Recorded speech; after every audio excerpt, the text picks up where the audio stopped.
That's your internet influence. Left coach. Yeah.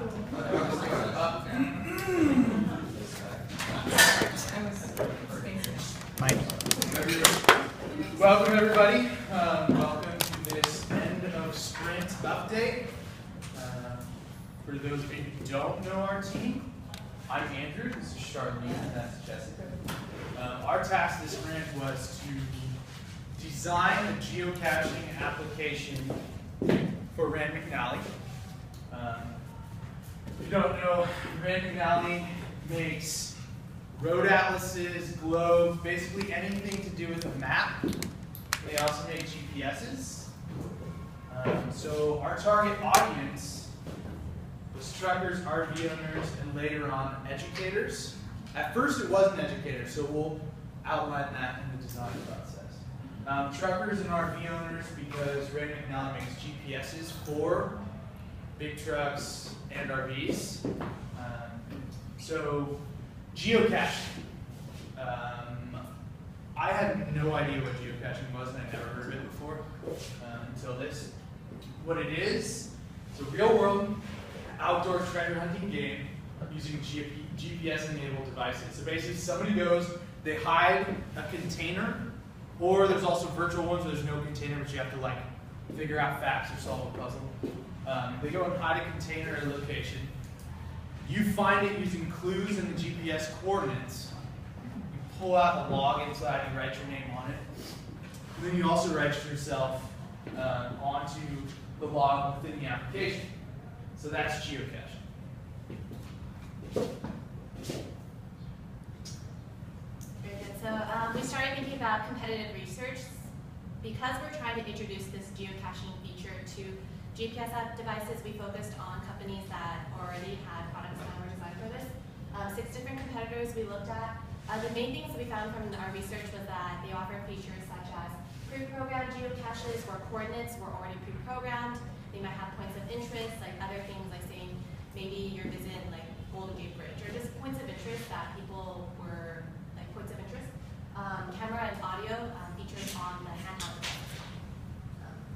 Additionally, for our research, we also consist of many different user research methods.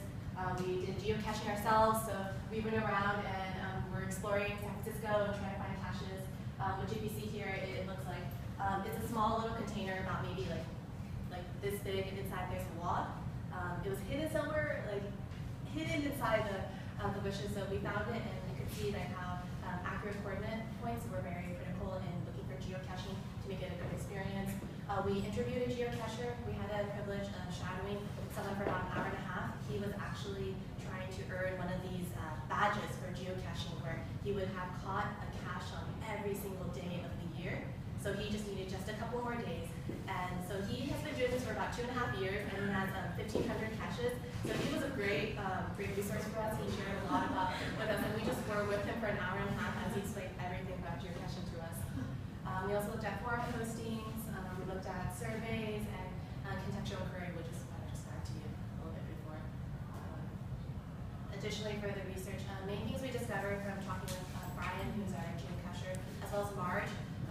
Marge is actually someone who's even more experienced than Brian. She's has maybe about 15,000 caches. So we spoke with her, and we found out motivations for cacher.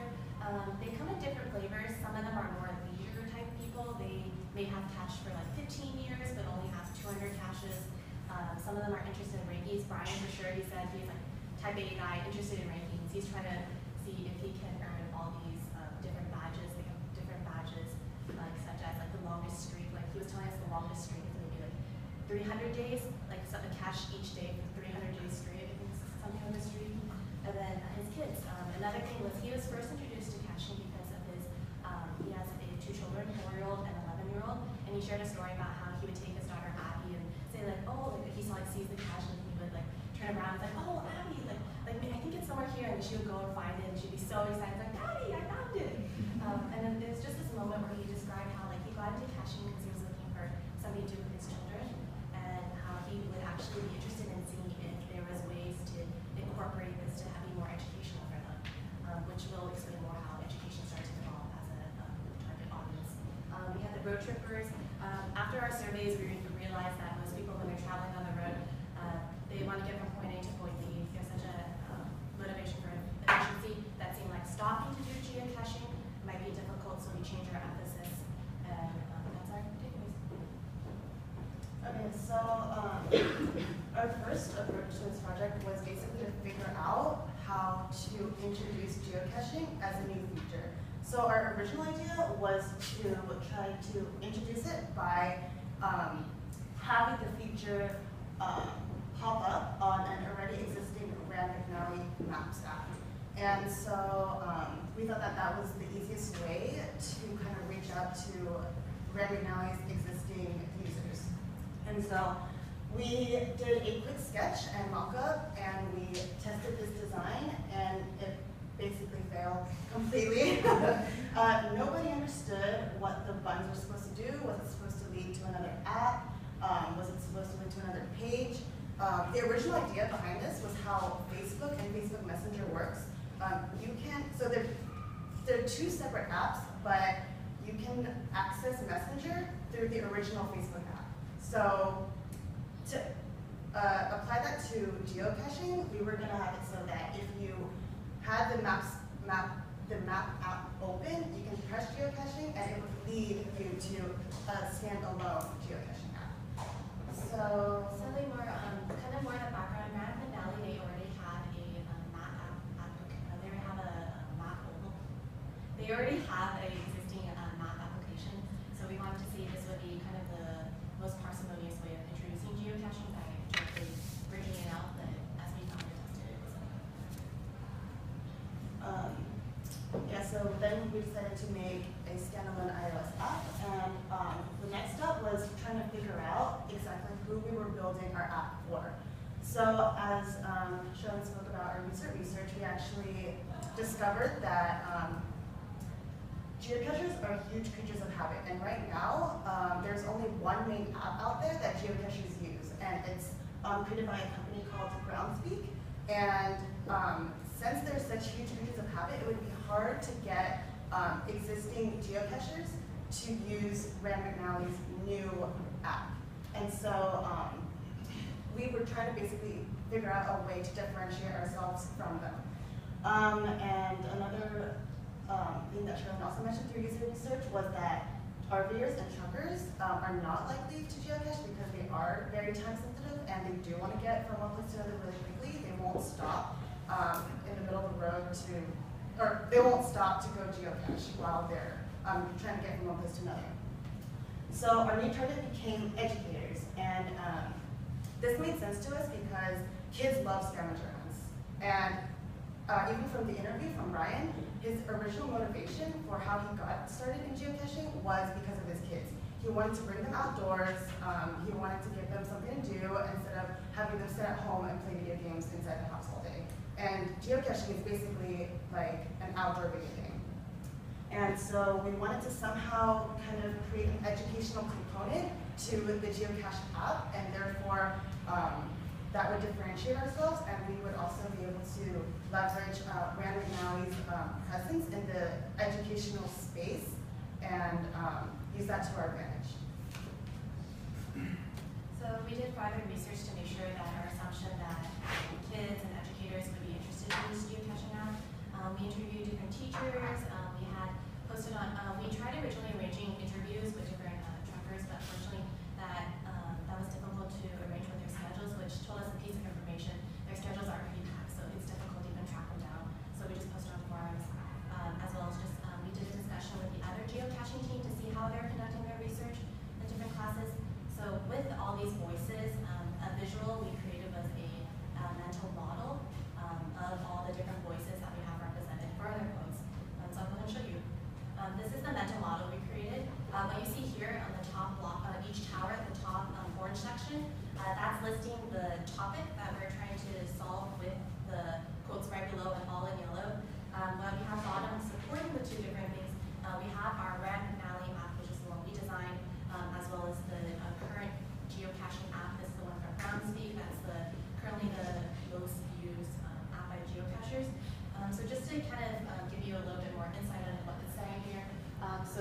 we considered like the question of how do people look for geocaching. Sometimes people say that they want to look for caches that have been caught really recently, like they don't want to go all the way to somewhere and find out the cache is missing, so that's something they're interested in.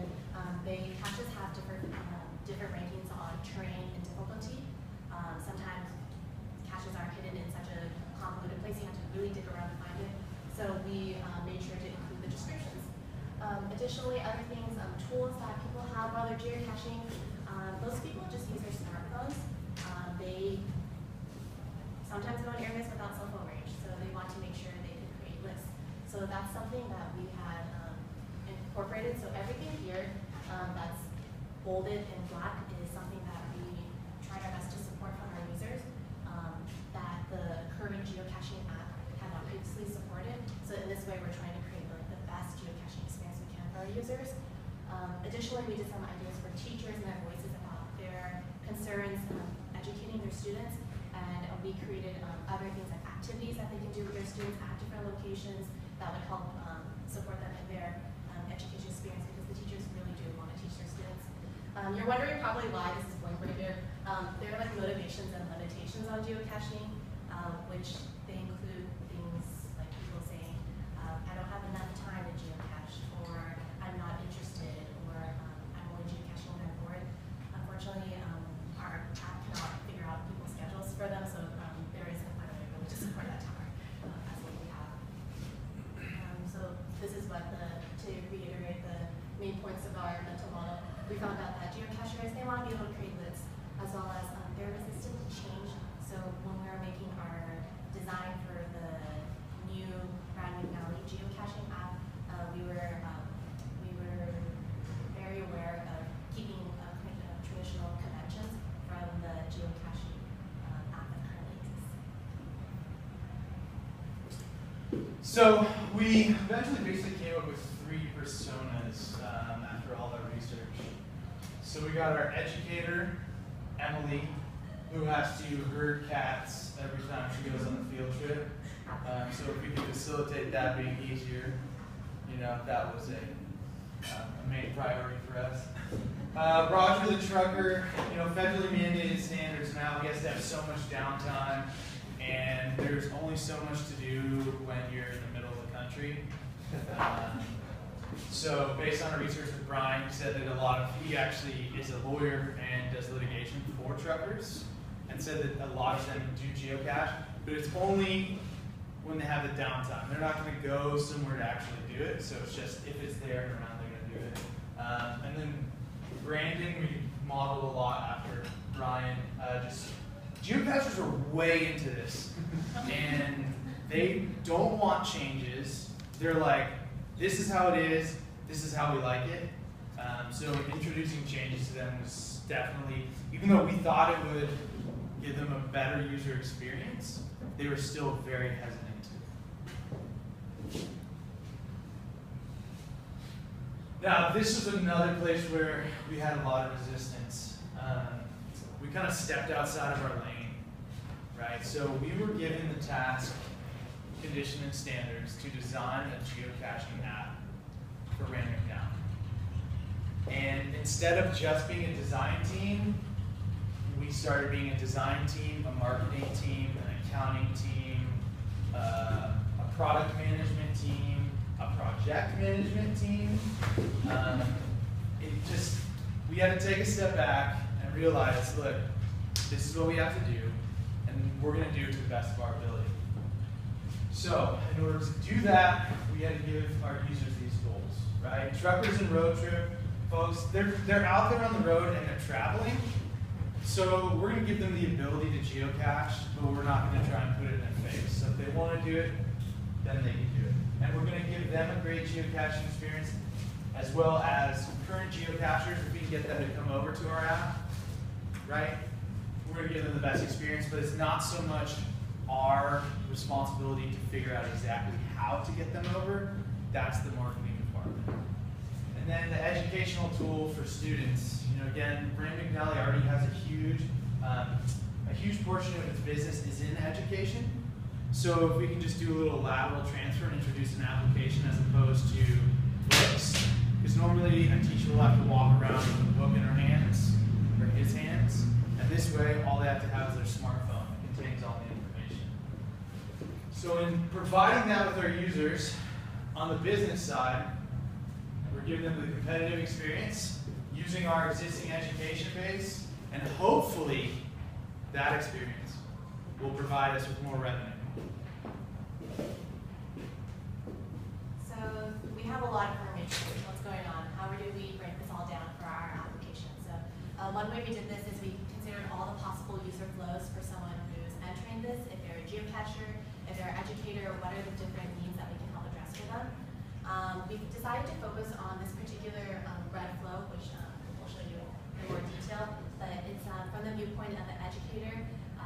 Say they're going to the zoo, they're already bringing a zoo of kids to the zoo. We're trying to minimize that as much as we can.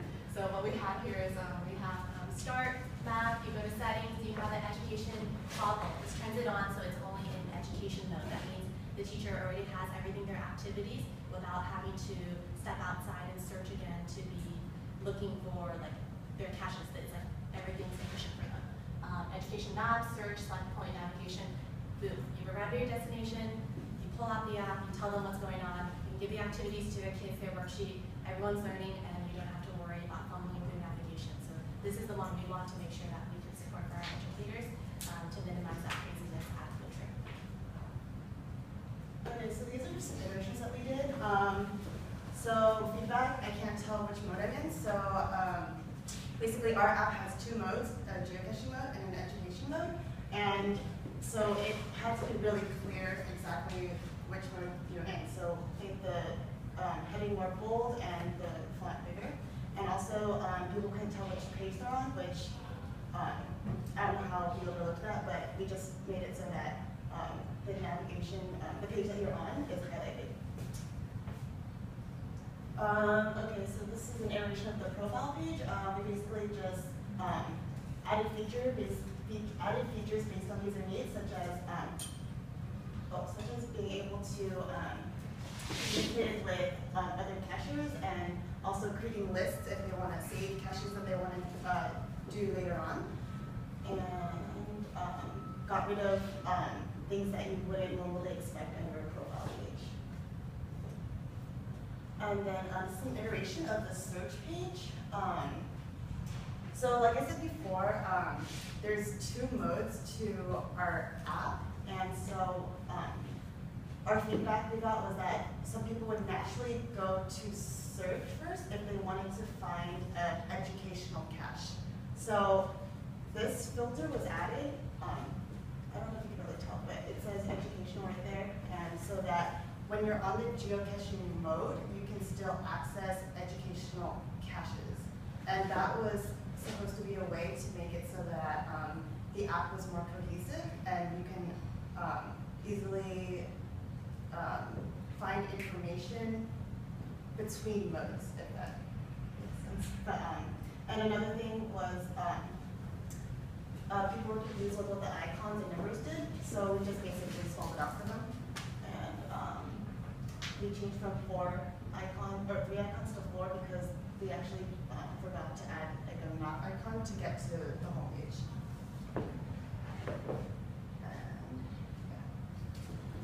So again, this is one right, so none of us had ever geocached before.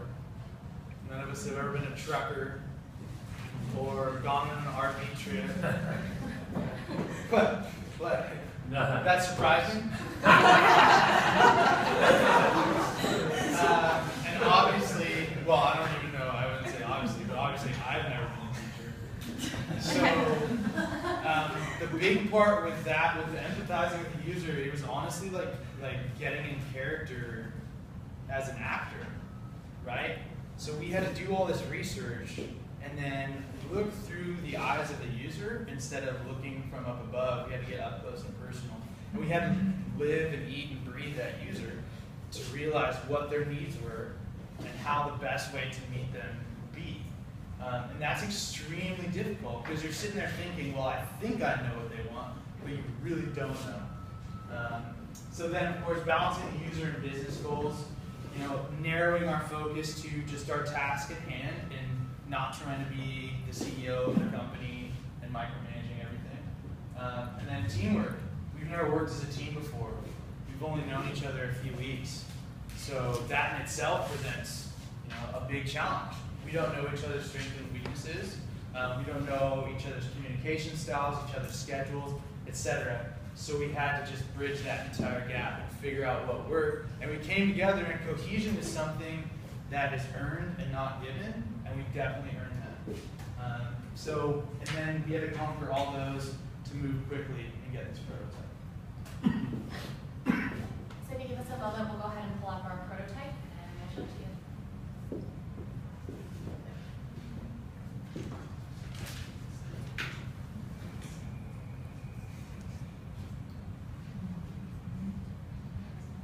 Aristotle, are you assuming that I moonlighted as a trucker?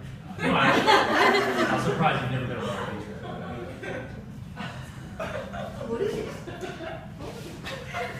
I'm not that fancy, dude. Nice Winnebago ride somewhere. You're gonna make it happen. Airstream? Yeah.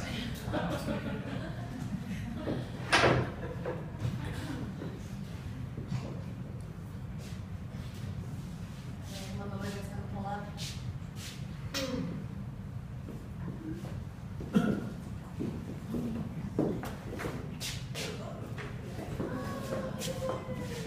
All right, so introduce Sarah. yeah, so backstory, you're a teacher. You are taking a class of students to the zoo. You get there, you got to switch into education mode, and then get them to the gorilla exhibit.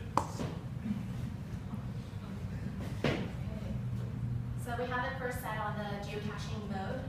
From here, they go ahead and go to settings. We created this educational toggle switch that automatically gives the teacher that flexibility, quickly gives that teacher the advantage to quickly switch over. They switch. Cool, it's all here, back to the map. And then now only the educational caches are showing. So they are looking to go ahead and go to the gorilla exposition. How do we do that? Let's go ahead and search for it. We can search by keyword. If you were to type it in, things will populate. There's also filters on it, but since as it's listed, click the gorilla exhibit, start the navigation. We're walking, we're walking, we're walking, and it goes to zero. Okay, so we're here. So now that we pull up, we're here. Automatically for the teacher, there's activities broken down by age categories and grade levels for what they're teaching, activities, fun facts, and review questions, thoughtful questions that you can ask the students to make sure they're retaining what information they have and able to respond back to what's going on. That's it. So that way, the teacher doesn't have to carry a bunch of books. She doesn't have to hand stuff out. She or he, they just roll up, 4th grade, pull up the activities. They do their activities. Then they give out fun facts, ask them if they remember facts, and then review questions. And it makes their life, the educator's life, way easier. Thank you. That's our presentation. If you have questions, we'll love to hear them.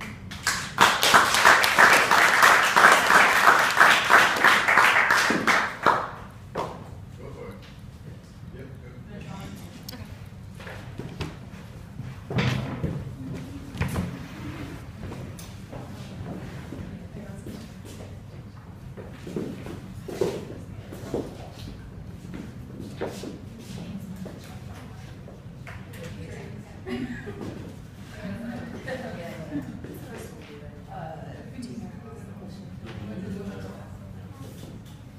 Okay, so I really liked your presentation. Great job, guys. What can you tell me was your biggest challenge in this project? From my point of view, it was coming together as a team and getting into character, because none of us had experience with really any of this before. So it was a completely whole new world. And how did you solve that problem? I can speak up. For the solving that problem, most of it came through our research. So just being able to talk to a lot of people and take their words just as they say it. So the mental model was a useful visual tool because we took people's quotes, particularly quotes that repeat themselves across multiple users, and visually diagrammed it so we could see what, with all this body information, how do we synthesize it so we can now process it. So that was helpful for empathizing. For dynamic, I don't know, we just got along. So, so we just, it was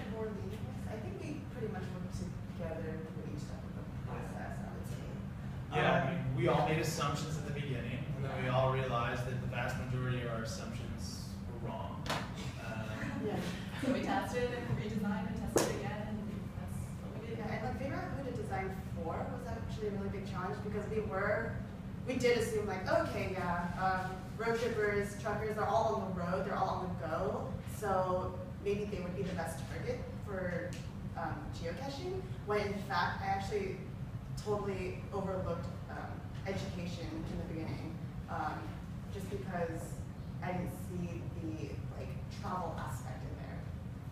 And none of us even thought about the education thing until like Friday. Yeah, and so over the weekend we did more research. We reached out to like teachers and parents and see if they thought that this is something that they would use. I remember you said something about like, how do you pronounce it, Rand McNally already sort of has a hand in education. Right. Can you elaborate on that? I didn't really So they produce like maps, like in 4th grade, if you go to, so if you grew up in Northern California in 4th grade, most likely you went to Sacramento for the gold exhibit, right? So they produce like the tour guides, booklets for all the students who do that. So everybody goes to Sacramento and they're like, this is the mill where they found the gold, and all the kids walk around with a book and they answer questions or like draw a picture of the mill, like that type of thing. So they have that, but like for all over the country and even internationally too. Oh, wow. Anybody have any questions? Just I guess before I get, I'm sorry. no, go ahead. Oh, sorry. I think before I even get to the question, which I might have, I feel like this is tough. I'm trying to think of it from the front perspective of the geocaching. Like, first of all, is it a free app for what's out there, and how does it So work for that? the intro app is free, but you have to pay $10 for like the premium version. So, I mean, we didn't download the premium version. We weren't able to see like all the capabilities of the geocache app by Groundspeak, the app that's currently up. How we flesh that out is Brian had the premium version already, so we went ahead and we asked our user directly what was on it. So he was able to mention things that he wished were included for his geocaching experience. So, for example, if I pull it up right now and search for something, I could possibly find something like right over here. Yeah, definitely. And like literally that thing is always going to be there, and then someone like replaces it or something, or is it like? There is like cache owners, so people are in charge of like the cache they created and trying to maintain it. That's why there's a whole like language to this. Like there's like you have to be careful of like levels, which are non-cachers. If they like accidentally find the cache and they don't know what it is, they might take it and remove it, and that's how caches go missing. So there's like things like there's a proper etiquette of like being like very discreet when you're looking for these caches. Yeah, There's it's a whole new world. Some Movie traps. Yeah, some of them, like, okay, so we went and found this kind of sketchy one down on, what is it? It was like a couple blocks past Moscone on Mission. And Brian walks up, and it's this tiny little magnet, like this big, underneath a green newspaper, dispenser, and he walks up and he's like, and there's some sketchy folks around too. Right? And he's like, oh yeah, you gotta be real discreet because you don't want somebody to steal it thinking that there's like something in it. Or somebody might grab it and be like, oh, I just want this because whatever. So yeah, that's like a big concern. And he not only finds geocaches, but he maintains like over a dozen or something like that. There's like a couple in the Berkeley Harbor. Some are like up in trees. So that's why we have a terrain one. There's ones that are underwater that you have to scuba dive to. Yeah. No, yeah. This is where we're showing, so this is the one that Andrew was talking about. We have it like here, and then there's I can show you the flipper. Yeah, this is how small they get sometimes. It's on top of the stand, it's just that small and tiny underneath it. So you don't even know that it's using this around. Yeah, and then you go log and they have to sign in order for them to be able to count it as a find. Is that a dude? Yeah. What is the technology between the magnet and your phone? Like, how do we communicate? There is a kind of communication. So the magnet is just there, and then the phone blocks the coordinates. So on the geocaching side, they have the coordinates, and you go to that location, you navigate there, and then when you're there, they give you a hint. So the hint was like something about Chronicles of Narnia. So we saw SF Chronicle, and we're like, oh, that's right. So then we better read and like found it. Technically, we're not supposed to be telling you and cacher etiquette how we found it and everything. We just big problems. So they used to have virtual caches, which were you just have to show up and there's a question. You have to answer the question, right? So at Moscone Center, there's a guy shaking hands, the statue, and it's like his hand is like yeah. So down right there, and so it's like how many toes does he have? But the thing is now because of internet forums and social media, it's ruined virtual caches because people just go and type them and then they don't actually go to cache. I think we had a question over there first. Oh, comment and sort of question. Mostly just a comment. I really liked, I was on the duly tested when you guys had a very like separate functions of like educational and just sort of geocaching in general. I think it was really clear to me how that solution like came together. I think you could have like just put that out there more about how much different they were. So that was a really cool process that you guys took, like what seemed like were certainly separate ideas and made them really work together. Yeah, just to tag onto that, I was going to say something like along those lines too, and it's like it's sort of a trend we're seeing. So I'm not singling you out in any way, but like I think we're tending to glaze over this like grand unveiling. And so for specifically in your presentation, you sent us into a user flow that introduced this education toggle, I think is what it was called. And when I saw that, I was like, what the hell does that mean? And then it came to life through your further explanation, as well as finally in the prototype was what really helped me understand what you were talking about. But just set it up with an explanation, a very explicit unveiling. Yeah, I kind of visualized when you said toggle, like tabs at the top of the page. So like along the same lines. I was a little confused until I saw it. But Elise, I think you had. Yeah, I just want to know, how did you find that guy again to take you on the? That was all. Hey, let me tell you something. Charlene has the ability to reach out to some folks. Okay? She found these people, and then she posted on the trucker forum and got 12 truckers to reply. So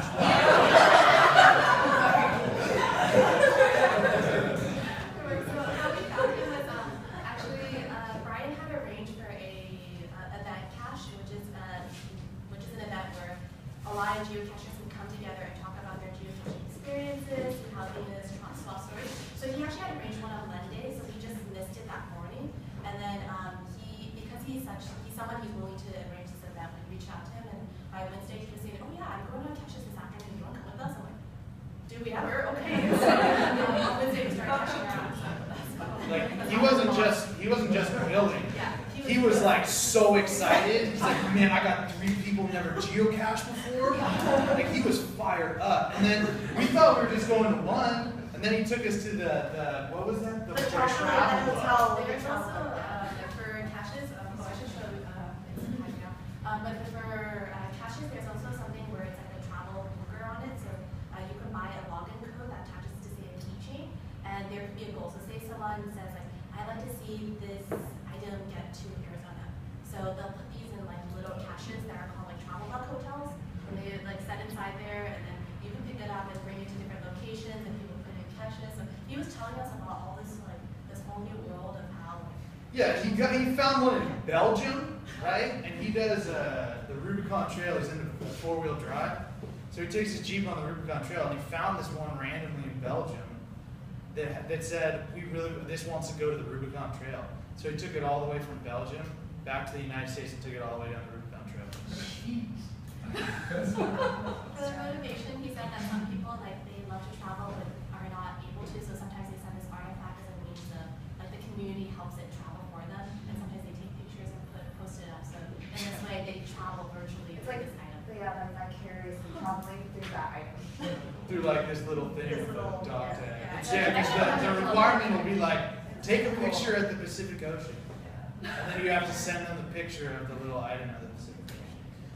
Did you guys think, as you're talking about it, it's making me think more about, again, like that RV family, possibly, or even retired kind of group.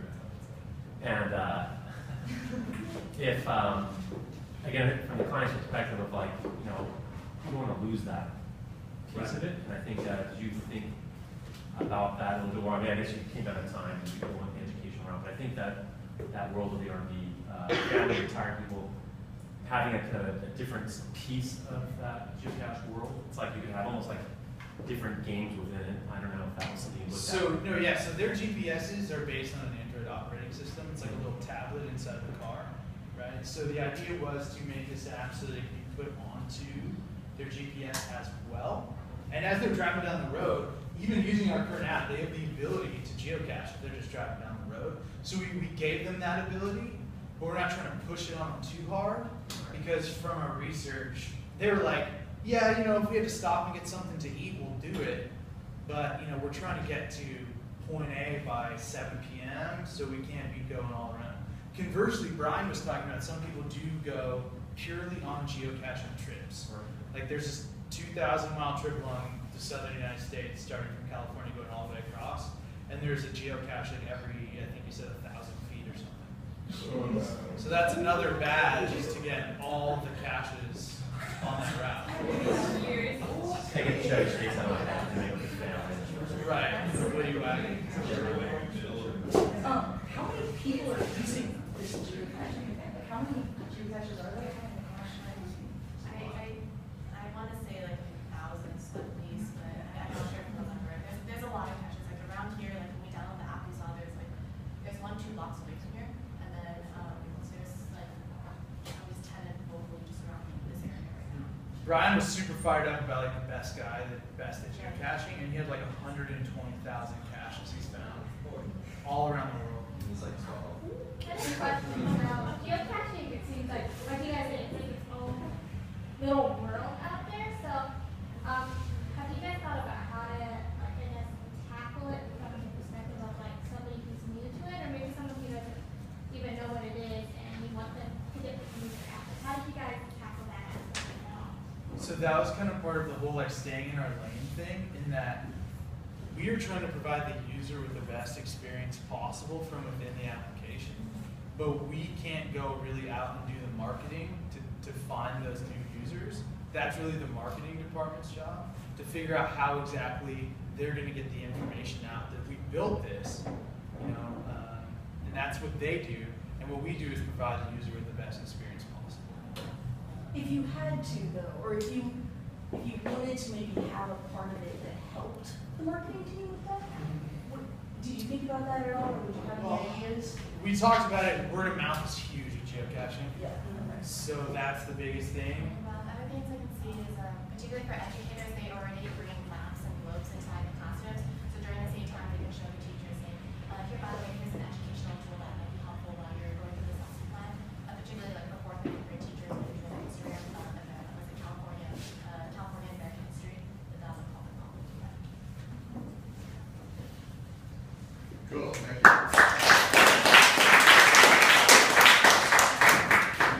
Nicely done, very nicely done. Shauna, can you tell us a little bit about what you did on everybody.